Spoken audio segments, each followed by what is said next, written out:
महात्मा उपासक डॉक्टर सोहनराज तातेड़ पुनरुत्थान और आत्मविज्ञान के बाद अब ला रहे हैं सनातन सत्य, जैसी दृष्टि वैसी सृष्टि, कुदरत, कुदरती रचना एवं कुदरत के कानून से शाश्वत सुख की प्राप्ति।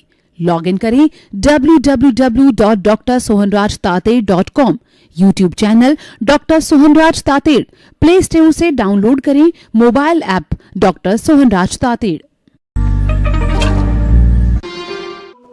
ओम शांति प्रभो, जय शांति प्रभो, पार्श्वनाथ महावीर प्रभो।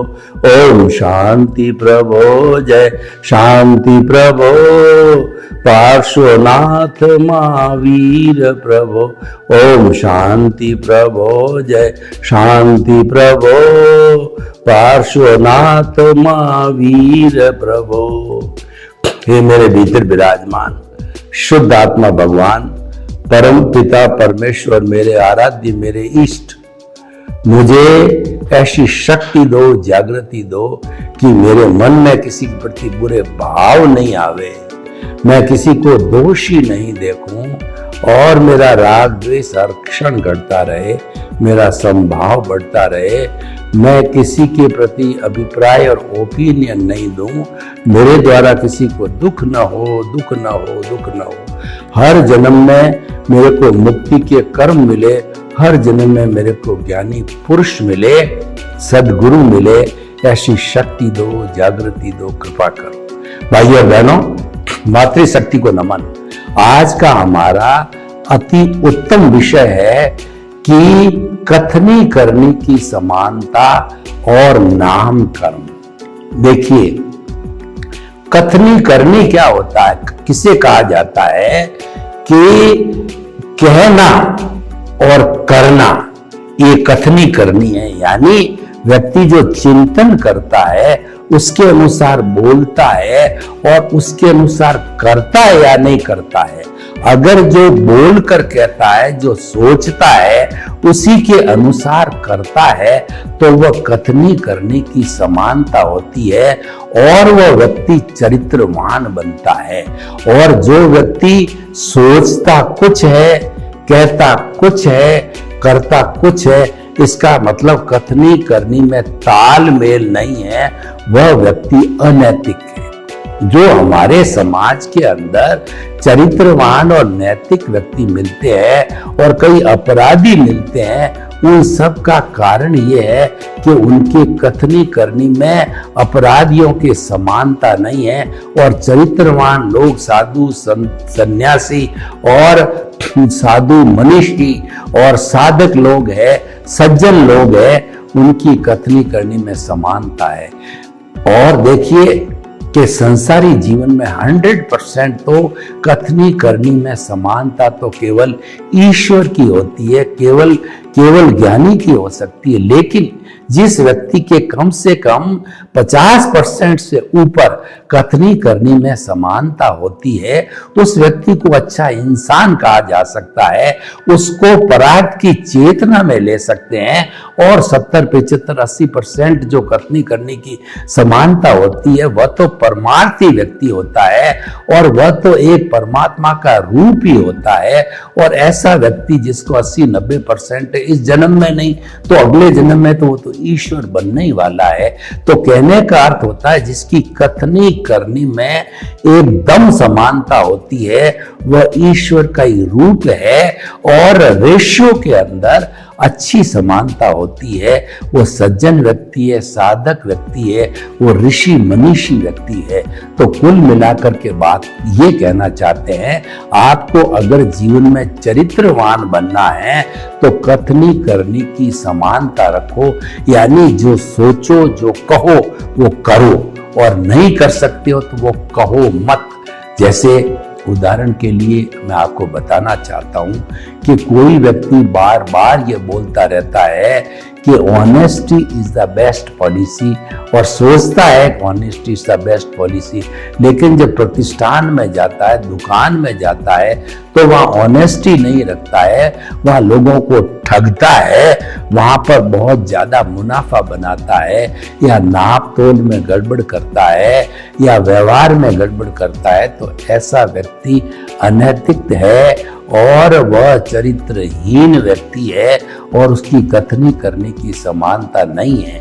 जो हमारे जीवन में, जो बाहरी जगत में जितनी बुराइयां दिखती है, उन सब का कारण एक ही है कि कथनी करने की समानता नहीं है। और अच्छे लोग, विद्वान लोग और जो साधक लोग, साधु लोग जो है, चरित्रवान होते हैं, उनकी कथनी करने में समानता होती है। तो हमें प्रयास ये करना चाहिए, हमारा जीवन का लक्ष्य होना चाहिए कि कथनी करने की समानता होनी चाहिए। अब देखिए, कथनी करने की समानता आती कहां से है, उसका उद्गम स्थल कहाँ है, वो हम देखना चाहते हैं, उसका स्रोत कहाँ है। तो उस उद्गम स्थल तक हम जाना चाहते हैं, तो उसका उद्गम स्थल है कर्म शरीर, जिसका है उसका कर्म नाम कर्म। देखिए, हमारे जो वो आध्यात्मिक पक्ष के अंदर कुल 8 तरह के कर्म बताए गए हैं। 4 तो आत्मा की घात करते हैं, जिनको घाती कर्म कहा जाता है। वो ज्ञानावर्णीय, दर्शनावर्णीय, मोहनीय और अंतराय कर्म कहलाते हैं। और 4 तरह के कर्म होते हैं जो अघाती कर्म कहलाते हैं। वो शरीर से जुड़े हुए होते हैं, सुख दुख से जुड़े हुए होते हैं, पुण्य पाप से जुड़े होते हैं। और आत्मा की जो घात करते हैं, वो सारे हमारे जो है वो आत्मा से जुड़े हुए कैरी फॉरवर्ड होते हैं। और जो हमारे जो अघाती कर्म वो कैरी फॉरवर्ड नहीं होते, वो परिणाम है। यानी कि हमारा जो उदय और परिणाम है वो अघाती कर्म है, और घाती कर्म जो है वो आगे से आगे चलते रहते हैं, वो कर्मों को पैदा करने वाले हैं, घाती कर्म जो है। तो अब देखिए कि जो हमारा ये कथनी करनी कहाँ से बनती है। कथनी करनी हमारे शरीर से जुड़ी हुई है, वो शरीर से जुड़ा हुआ कर्म अघाती कर्म है। वो है हमारा आयुष्य नाम गोत्र, आयुष्य नाम और आयुष्य वेदनीय नाम और गोत्र। जो नाम कर्म है उसकी 103 प्रकृतियां हैं, और हमारा गति, जाति, शरीर, श्वास, वर्ण, गंध, रस, ये सब हमारे नाम कर्म से जुड़े हुए। यहाँ तक कि जो तीर्थंकर भगवान होते हैं, उनका जो पुण्य के कारण तीर्थंकर गोत्र का बंध होता है, वो भी नाम कर्म से जुड़ा हुआ होता है। क्योंकि मन वचन काया का सारा विषय है, शरीर का सारा विषय नाम कर्म से होता है। जब शरीर का विषय नाम कर्म के अंदर आता है, तो कथनी करनी भी उसी से जुड़ी हुई। क्योंकि कथनी करनी है हमारे शरीर से जुड़ी हुई है। हम सोचते हैं मन शरीर में है, और बोल के करते हैं, वचन है वो शरीर का भाग है, और हम करते हैं वो काया का भाग है। यानी मन वचन काया का जो है कथनी यानी कि कहना, और करनी यानी करना, तो ये सारा हमारे शरीर का भाग है। ये इसका उद्गम स्थल नाम कर्म है, जो कि अघाती कर्म है। अगर हमारे शुभ नाम कर्म हमने अर्जित किया है पिछले जन्म के अंदर, हमने कथनी करनी को समान रखा है, हमने किसी को धोखा नहीं दिया है, किसी के साथ षड्यंत्र नहीं किया है, और जीवन में सरलता रखी है। जितनी जितनी जीवन में सरलता आती है, कथनी की समानता बढ़ती जाती है। क्योंकि जो व्यक्ति सरल होता है, वो हमेशा चिंतन करेगा कि मैं झूठ क्यों बोलूं। झूठ बोलने से मेरे कर्मों का बंधन होता है, और झूठ बोलना एक अनैतिक कार्य है, और मुझे मनुष्य जीवन मिला है वो नैतिक कार्य करने के लिए मिला है। यानी उसके पास में ज्ञान है, उसकी प्रज्ञा विकसित है। जिसकी प्रज्ञा विकसित हो जाती है, जिसके एनलाइटनमेंट हो जाता है। प्रज्ञा जो है हमारी मूल द्रव्य आत्मा की भाव सत्ता है। जब कभी भी ज्ञानी पुरुष के द्वारा या सदगुरु के द्वारा और हमारे पुण्योदय से, उनके पुण्योदय से, उनके निमित्त बनने और हमारी निमित्त बनने से हमारे को कोई ज्ञान की प्राप्ति होती है, जिसको कहते हैं गुरु बिना ज्ञान नहीं। गुरु जब हमको ज्ञान देता है तो ज्ञान तो माध्यम बनता है, लेकिन वो उपादान हमारा ही होता है। देखिए, अज्ञान तो हम जन्म जन्मांतर से लेके घूम रहे हैं, हमारा कार्बन शरीर है, हमारी कॉजल बॉडी पूरा अज्ञान है। तो उसको, अज्ञान को इरेज करने से ही हमारी मुक्ति होती है। हमारा मुक्ति को रोका किसने? हमारी आत्मा इस शरीर में है, तो उसको रोकने वाला तत्व है, वह है अज्ञान। अज्ञान धीरे धीरे विज्ञान से जो है वह इरेज होता रहेगा, और इरेजर के माध्यम से होता है। इरेजर है वह विज्ञान है। देखिए, हम पेंसिल से कोई चित्र बनाते हैं, तो चित्र बनने पे हम उसको मिटाना चाहते हैं, तो पेंसिल से नहीं मिटा सकते। उसको इरेज करने के लिए रबड़ का उपयोग करना पड़ेगा।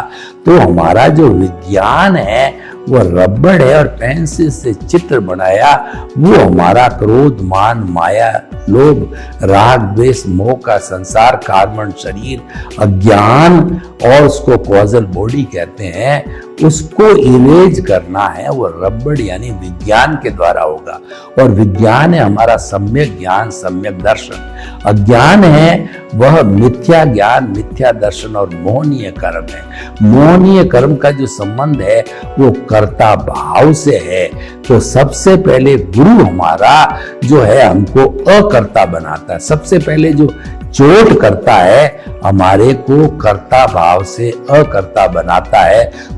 वो हमसे एमओयू कराता है कि तुम हमारे साथ एग्रीमेंट करो कि द्रव्य कर्म, भाव कर्म, नौ कर्म, मन वचन काया तथा मेरे नाम की सब माया आप प्रकट परमात्मा प्रभु के सुचरणों में समर्पित करता हूँ। जब हम उसको समर्पित कर देते हैं तो हमारे पुण्योदय और उनके निमित्त के और उनके पुण्योदय कारण जो है हमको ज्ञान का संप्रेषण होता है, जिसको हम एनलाइटनमेंट कहते हैं। वो उस वक्त के अंदर हमारी जो शुद्ध आत्मा से भाव सत्ता प्रज्ञा बाहर निकलती है। प्रज्ञा आकर के और हमारे विचारों को, मन वचन काया को कमांड करने लग जाती है। तो ये प्रज्ञा की जागृति का अर्थ हुआ कि हमको ज्ञान प्राप्ति हो जाता है। वह प्रज्ञा ही विज्ञान है, वही हमारे उस ज्ञान को सम्यक ज्ञान, सम्यक दर्शन बनाती है। और मिथ्या ज्ञान, मिथ्या दर्शन, मोहनीय कर्म रूपी जो हमारी रॉन्ग बिलीफ है उसको समाप्त करती है। और समाप्त होने के बाद में जब हमारी राइट बिलीफ, सम्यक ज्ञान, सम्यक दर्शन आ जाता है, जिसको हम विज्ञान कहते हैं, और उसकी एप्लीकेशन जब टफ कंडीशन में होती है, जब हमारी जो कथनी करनी में असमानता होती है, कथनी करने की असमानता अज्ञान के कारण आती है, तो उस समानता को जब हम, असमानता को जब हम सम्यक ज्ञान, सम्यक दर्शन से इरेज करने लग जाते हैं, तो इरेज करते करते धीरे धीरे हमारा ज्यों ज्यों शुद्धिकरण होता है, जहां पर शुद्धिकरण के द्वारा हमारी कथनी करने की जो है वो समानता बढ़ती है। देखिए, ये तो हमारा उदय और प्रारब्ध है, वो तो फिक्स है कि इंसान झूठ क्यों बोलता है, कथनी करने की असमानता क्यों करता है, वो तो उदय और जो है कहना चाहिए प्रारब्ध के वशीभूत होके करता है, उसके हाथ में नहीं है। वो तो उसका तो संचालन कुदरत के साथ होता है। और कुदरत तो साफ कहती है जो उपादान है पिछले जन्म से तू जैसी लेकर के आया है, मैं तो सिर्फ संयोग जुटाने का काम करती हूँ कि मेरी ड्यूटी है।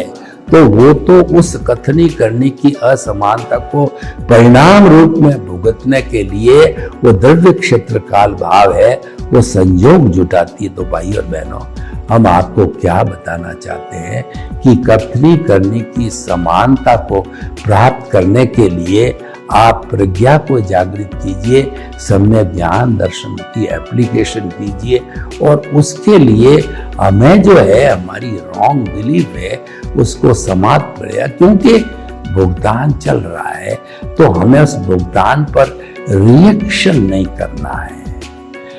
रिएक्शन नहीं करने से नए कॉज नहीं पड़ते हैं और रिएक्शन नहीं करने का अर्थ है कि हमें संभाव रखना चाहिए।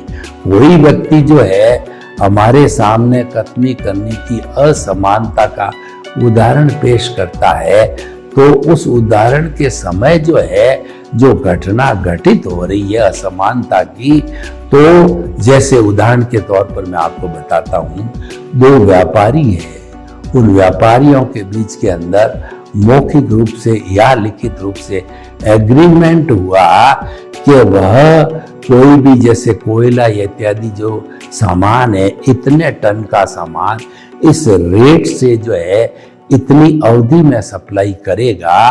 तो ये जो है एग्रीमेंट हो गया, मौखिक हो गया, लिखित हो गया, लेकिन सप्लाई करने वाला भाव बढ़ जाता है तो उसकी कथनी करने की असमानता हो जाती है।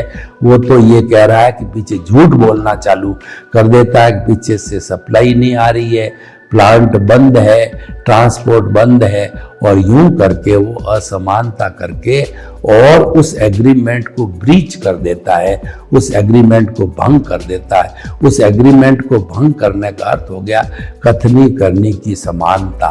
तो अब प्रश्न ये है कि उसने तो कथनी करने की असमानता, तो उसने तो असमानता कर दी, अब आपको उसके बराबर होकर के कोर्ट कार्रवाई करनी है या कोई भी नोटिसबाजी करनी है, वो आपको निर्णय करना है। उस समय में आप अपने सम्यक ज्ञान दर्शन को एप्लीकेशन कीजिए कि उसने तो करना वो कर लिया, लेकिन वो क्यों कर रहा है? वो इसीलिए कर रहा है कि वो स्वतंत्र नहीं है, उसके साथ मैंने पिछले जन्म में किया, तब मेरा हिसाब क्लियर हो रहा है। जो कुछ भी हमारे साथ होता है कथनी करने की असमानता, वो हमारा हिसाब है।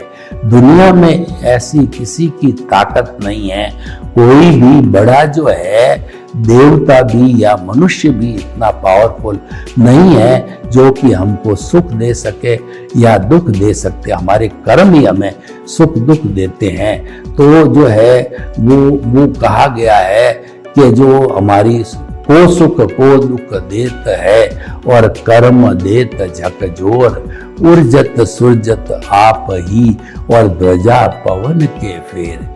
यानी कि जो मंदिर में ध्वजा होती है वो पवन के फेर के कारण उलटती है, सुलझती है। कौन करता है? पवन करता है। तो हमारा जो ये मन वचन काया रूपी जीवन है, ये तो कठपुतली का जीवन है, इसको नचाने वाले कर्म होते हैं। तो ये कथनी करने की असमानता कराने वाले हमारे कर्म है, उदय प्रारब्ध है, उसके बिना नहीं होता है। और वो उदय प्रारब्ध हम पीछे से लेकर के आए होते हैं, यानी वो हमारी रिस्पॉन्सिबिलिटी है। तो हमने जब ये समझ करके और प्रतिक्रिया नहीं कि उसको सहन कर दिया, तो सहन करने से हमारे नए कॉजेज नहीं पड़े। लेकिन अगर हमने उससे लड़ाई झगड़ा टंटा गाली गलोच और जो है पुलिस कार्रवाई, कोर्ट कार्रवाई, नोटिसबाजी इत्यादि इत्यादि की होती, तो सारे कॉजेज हमारे पड़ते और नई कॉजल बॉडी पड़ी। पर हमने सहन कर लिया, सम्यक ज्ञान सम्यक दर्शन को जो है वो एप्लीकेशन करके ये मेरा किया हुआ ही है और मुझे वापस लौट के आया है, तो इसके अंदर उसका कोई दोष नहीं है। जब कभी भी कोई व्यक्ति हमको सुख दे या दुख दे, तो हमें मानना चाहिए कि ये मेरा ही किया हुआ, मेरी ध्वनि पिछले जन्म की इस जन्म के अंदर प्रतिध्वनि बन करके आई है।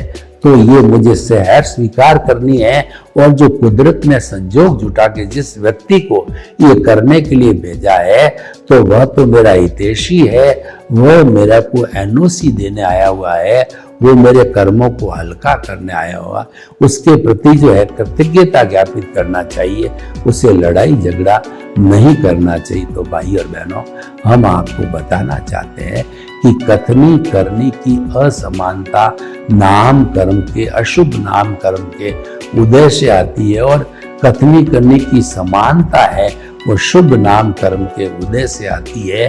उसके अंदर जो व्यक्ति कर रहा है वह विवश है उदय प्रारब्ध के अधीन, लेकिन सामने वाला जो सहन कर रहा है, अगर वो उस क्रिया पर प्रतिक्रिया करती है तो वो नए कर्मों का बंध करता है, और चाहे हम हो चाहे कोई सामने वाला हो, तो वो चेन जो है आगे से आगे चलती रहती है। हमें उस चेन को तोड़ना है।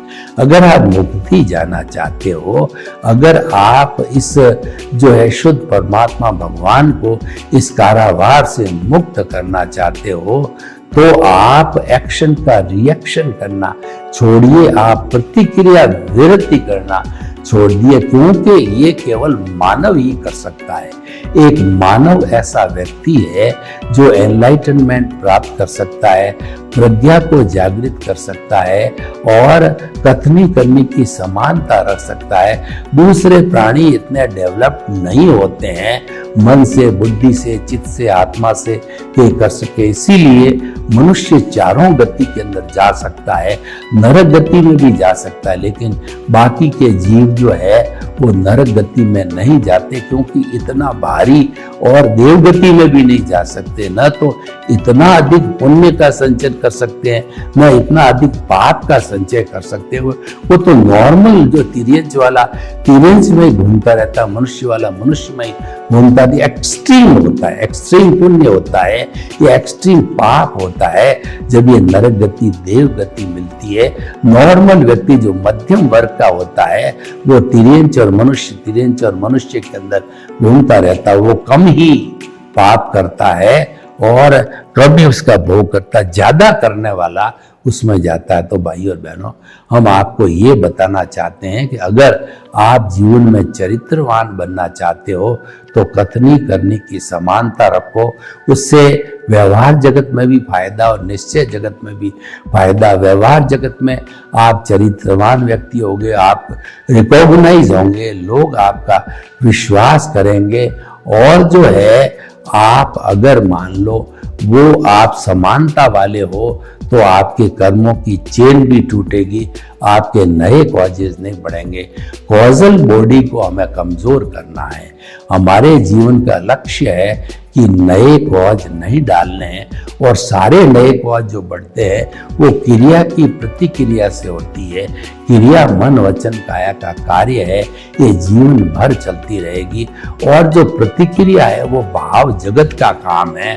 भाव अगर उस वक्त में नहीं डाले जाते हैं, साइलेंट हो जाते हैं, प्रतिक्रिया विरति करते हैं, भाव नहीं पड़ता है, ये बहुत अच्छी बात है, यही हमें करना चाहिए। और हम प्रतिक्रिया विरति करते रहते हैं तो आने वाले कुछ ही जन्मों के अंदर, क्योंकि नए कॉजेज नहीं पड़ रहे हैं और पुराना जो डिस्चार्ज है बर्फ की सीला की तरह हर जन्म में पिघल रहा है, वो तो फिक्स है, वह तो वो डिस्चार्ज होगा ही। वो इसीलिए उसमें आपको डिस्चार्ज में पुरुषार्थ नहीं लगाना है। हमारा जितना भी उदय प्रारब्ध है वह हमारा परिणाम है, हिसाब है, लेना है, देना है, वो हमारा डेबिट है, क्रेडिट है, उसमें ज्यादा दिमाग नहीं लगाना है। उसको रिलेटिव पुरुषार्थ कहा गया, उसको अज्ञान कहा गया है। अज्ञान बुरा नहीं है, अज्ञान से संसार चलता है, और मन वचन का की सारी क्रिया है वह अज्ञान से चलती है। तो इसीलिए हमें उस अज्ञान को विज्ञान से इरेज करना, हमारा जो रियल पुरुषार्थ है वो विज्ञान को डेवलप करना है, उसको रियल पुरुषार्थ कहते हैं। और विज्ञान डेवलप होता है सम्यक ज्ञान दर्शन से, और सम्यक ज्ञान दर्शन जो है वो हमारा आर्ट ऑफ द विजन है, वह भीतर रहता, वो बाहर का विषय नहीं है। इसीलिए हमारे शास्त्रों में कहा गया है कि क्रिया से मुक्ति नहीं है, मुक्ति भावों से है। तो ये भाव तंत्र भीतर रहता है, ये आत्मा की सत्ता होती है। और इस आत्मा की सत्ता को जो है प्रज्ञा रूप में जागृत करेंगे तो हमारे शुद्ध भाव पड़ते हैं, और शुद्ध भाव से जो है हमारे जितने भी पुण्य का बंद होता है, मोक्ष के लायक सहायक होता है। और मन वचन काया की शुभ प्रवृत्ति धार्मिक प्रवृत्ति होती है, और उस धार्मिक पर से हमारे बंध पूर्वक निर्जरा होती है, यानी पुण्य का भी साथ बंद होता है। उससे हमको मनुष्य गति या देव गति मिलती है। तो मनुष्य गति देव गति भी संसार है, लेकिन आत्मचिंतन के द्वारा आर्ट ऑफ डिवीजन से सम्यक ज्ञान सम्यक दर्शन निमित्त निर्दोष अकर्ता और शुद्ध आत्मा की भावना से no blame no claim no ownership no doership no भीख और भय, और उसके जो है हम न तो जो है कर्मों के कर्ता बने न भोक्ता बने, हम तो सिर्फ ऑब्जर्वर बनेंगे। तो जो व्यक्ति ऑब्जर्वर बने रहेगा वह भेद विज्ञान करेगा, जुदापन की जागृति करेगा और साक्षी भाव रखेगा, और जो है वह जो है शरीर और आत्मा को अलग मानेगा, जिसको विदेह कहा जाता है। ये सारा मस्तिष्क में रहता है, ये आर्ट ऑफ द विजन में रहता है, उसी का काम है। तो भाई और बहनों, हमें कथनी करनी की समानता लाने की आर्ट ऑफ विजन को डेवलप करना है, तभी हम ला पाएंगे। सर्वे भवन्तु सुखिनः, सर्वे सन्तु निरामया, लोग के जीवन को सुख मिले, शांति मिले, आनंद मिले, प्रेम मिले, और हम सब कथनी करने की समानता रखकर चरित्रवान बने। आपके प्रति मंगल भाव। ओम शांति। महात्मा उपासक डॉक्टर सोहनराज तातेड़ पुनरुत्थान और आत्मविज्ञान के बाद अब ला रहे हैं सनातन सत्य, जैसी दृष्टि वैसी सृष्टि, कुदरत कुदरती रचना एवं कुदरत के कानून से शाश्वत सुख की प्राप्ति। लॉग इन करें www.drsohanrajtated.com, YouTube channel doctor Sohanraj Tated, play store से डाउनलोड करें mobile app doctor Sohanraj Tated.